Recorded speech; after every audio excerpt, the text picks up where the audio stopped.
Hello everyone, कैसे हैं आप सब लोग। आई होप कि आप सब बहुत अच्छे से होंगे। तो जैसा कि थंबनेल में आप सब ने देखा ही होगा कि इस वीडियो में मैं डिस्कस करने वाला हूं बीवीएससी कोर्स की सारी डिटेल्स में यहां आपको देने वाला हूं कि बीवीएससी का कट ऑफ क्या रहने वाला है इस साल, बीवीएससी कोर्स की कितनी ड्यूरेशन होती है हमारे पास, बीवीएससी कोर्स का फ्यूचर हमारे पास स्कोप क्या है, बीवीएससी की सिलेक्शन किसके थ्रू होती है, डिफरेंट स्टेट एग्जाम जो होते हैं उनके बारे में भी यहाँ पर भी आपको बताऊँगा ज़रूर से। तो अगर चैनल पर नए आए हो तो चैनल को ज़रूर से सब्सक्राइब कर लेना, अपने फ्रेंड्स तक शेयर भी कर लेना और बेल आइकन ज़रूर से दबा लेना, क्योंकि नीट 2010 से रिलेटेड यहाँ पर सारा जो है कंटेंट आपको मिलने वाला है। तो चैनल को सब्सक्राइब जरूर से कर लेना और अपने फ्रेंड्स तक शेयर भी जरूर से कर लेना। तो चलिए शुरू करते हैं इस वीडियो को, जिसमें मैं आपको समझाऊंगा बीवीएससी के रिलेटेड सारा का सारा यहाँ पर क्या हमारे पास बीवीएससी कोर्स होता है। देखो जो तुम्हारे पास मेन जो है ना दो कोर्सेज होते हैं तुम्हारे पास, एक होता है एमबीबीएस, एक होता है बीवीएससी।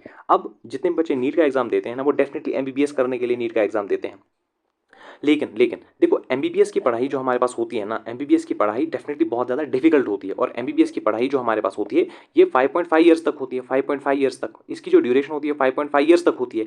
4.5 ईयर्स तक इसमें जो है पढ़ाई करनी होती है और फिर 1 साल की इसमें इंटर्नशिप होती है। सेम बीवीएससी में होता है। 5.5 ईयर्स तक इसमें भी यहाँ पर स्टडी हमारे पास चलती है, जिसमें जो है 4 ईयर्स की स्टडी होती है और प्लस 1 ईयर की यहाँ पर इंटर्नशिप हमारे पास बीवीएससी में होती है। ठीक है, तो यहाँ तक तो ये दोनों सेम है। अब देखो एमबीबीएस जो कोर्स है ना, उसमें जो एमबीबीएस में स्टडी की जाती है ना, इसमें स्टडी की जाती है ह्यूमन की। इसमें किसकी स्टडी की जाती है? ह्यूमन की। लेकिन बीवीएससी जो कोर्स है ना तुम्हारे पास, बीवीएससी में स्टडी की जाती है किनकी? एनिमल्स की। बस इतना ही फर्क है, इसमें इतना ही छोटा सा फर्क है एमबीबीएस और बीवीएससी में। बाकी दोनों कोर्स सेम है। इसमें ह्यूमंस की स्टडी की जाती है, इसमें एनिमल्स की स्टडी की जाती है आपके पास। ये जो है ना bachelor of veterinary sciences and animal husbandry भी इसके साथ, ये दोनों एक ही कोर्स होता है, bachelor of veterinary science and AH यानी एनिमल हस्बेंड्री। ठीक है, ये जो कोर्स है इसमें एनिमल्स की स्टडी आपको कराई जाएगी और एमबीबीएस में सबको पता है ये ह्यूमंस की स्टडी कराई जाती है। अब देखो मेरी बात सुनो, इनमें से ज्यादा डिफिकल्ट कोर्स जो है ना वो है बीवीएससी। क्यों क्यों मैं समझाता हूं तुम्हें। देखो एमबीबीएस जो तुम्हारे पास है ना उसमें सिर्फ तुम्हें ह्यूमन की फिजियोलॉजी और एनाटॉमी पढ़नी है। लेकिन बीवीएससी जब तुम करोगे ना, बीवीएससी में तुम्हें एक तो तुम्हें जैसे तुम्हें कैट का पढ़ना होगा, जैसे तुम्हें डॉग का पढ़ना होगा, जैसे तुम्हें इसी तरीके से और जो है तुम्हारे पास काऊ का पढ़ना होगा, इसी तरीके से बहुत सारे जानवरों की एनाटॉमी फिजियोलॉजी तुम्हें जो है डिटेल में पढ़नी पड़ेगी। इसका मतलब एमबीबीएस से ज्यादा डिफिकल्ट क्या है तुम्हारे पास? बीवीएससी का कोर्स। यस, ये एमबीबीएस से बहुत ज्यादा डिफिकल्ट कोर्स हमारे पास होता है। सेम 5.5 साल का ये हमारे पास होता है। 4 साल की पढ़ाई और 1 साल की इंटर्नशिप इसमें भी हमारे पास होती है। अब देखो जो बच्चे नीट का एग्जाम लिखते हैं ना और एमबीबीएस में सिलेक्शन नहीं होते, उसके बाद जो हमारे पास कोर्स होता है जो बेस्ट माना जाता है, जिसका स्कोप फ्यूचर में कहीं ना कहीं बहुत ज्यादा बढ़ने वाला है और इस टाइम इसका बहुत अच्छा स्कोप हमारे पास है कहीं ना कहीं। ठीक है, प्राइवेट में भी और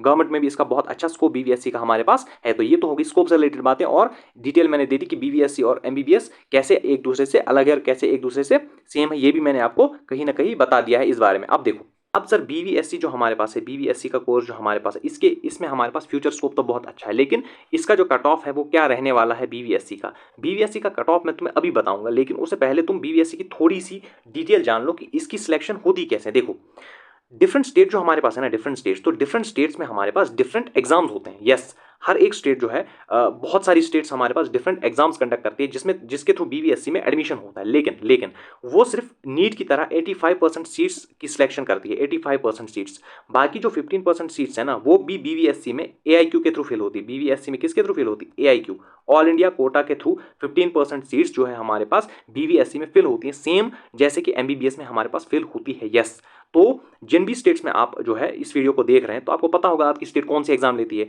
तो अगर आपने वो एग्जाम नहीं दिया है सपोज, तो अगर आप में आपका नीट में जो है अच्छा स्कोर है, जो अभी मैं आपको दिखाऊंगा कितना एक्सपेक्टेड कट ऑफ है, तो अगर आपका उतना स्कोर आ रहा है तो आप इसके थ्रू भी बीवीएससी कर सकते हैं, जो कि एक बहुत अच्छा कोर्स है जो मैंने अभी आपको समझाया है इस बारे में। तो ऑल इंडिया कोटा की 15% सीट्स हर एक स्टेट में कहीं ना कहीं ऑल इंडिया कोटा के थ्रू यहाँ पर 15% सीट्स हमारे पास जाती है, तो उसके थ्रू भी आप बीवीएससी में और एनिमल हस्बेंड्री में एडमिशन डेफिनेटली ले सकते हैं। तो इसमें जो है टेंशन की कोई बात बिल्कुल भी नहीं है। अब देखो मैं तुम्हें कट ऑफ के बारे में बताता हूँ। देखो जरा, देखो 2024 में जनरल कैटेगरी का जो कट ऑफ हुआ था ना वो था 591, ओबीसी का था 568, ईडब्ल्यूएस का था 589, एससी का था 473, एसटी का था 441। अब देखो अगर तुम जनरल कैटेगरी का कट ऑफ एमबीबीएस के लिए देखोगे ना 2024 में, तो वो था 652। तो देख सकते हो कि कहीं ना कहीं 60 से 70 मार्क्स का यहाँ पर डिफरेंस आता है। तो उसी तरीके से इसी 60 और 70 मार्क्स के डिफरेंस को मैंने मद्देनजर यहाँ पर रखा है और मैंने आपको 2025 का एक्सपेक्टेड कट ऑफ जो है यहाँ पर बताया है। देखो जनरल कैटेगरी का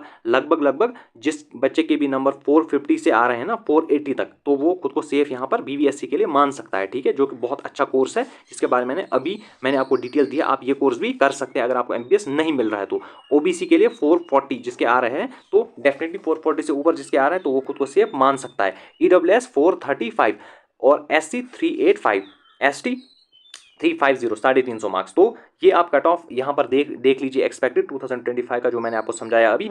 450 जनरल कैटेगरी के लिए, ओबीसी के लिए 440, ईडब्ल्यूएस के लिए 435, 385 एससी के लिए और एसटी के लिए यहाँ पर 350। तो अगर आप इस रेंज में आ रहे हैं तो डेफिनेटली आप जो है हमारे पास बीवीएससी के कोर्स में एडमिशन हमारे पास ले सकते हैं।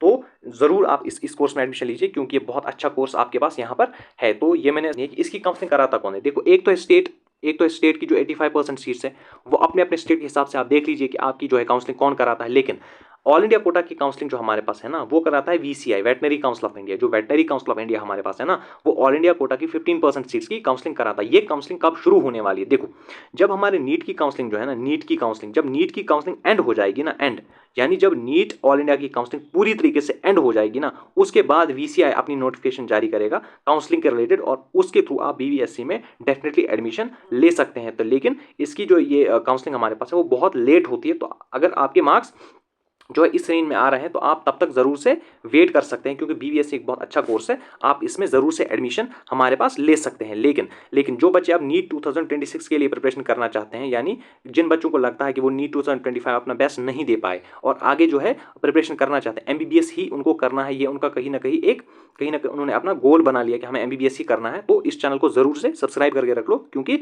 नीट 2026 से रिलेटेड यहाँ पर आपको सारा कॉन्टेंट मिलने वाला है। जैसे एनसीईआरटी लाइन बाय लाइन आपकी हो गई, कहीं ना कहीं एनसीईआरटी के क्वेश्चंस हो गए इंटेक्स और हमारे नीट के पीवाईक्यूज भी यहाँ पर मैं आपको डिटेल में समझाऊंगा। और जितने भी आपके डाउट्स रहते हैं आप कमेंट्स बॉक्स में ज़रूर से पूछ सकते हैं, मैं हर एक डाउट का यहाँ पर आंसर करने की ज़रूर से कोशिश करूंगा।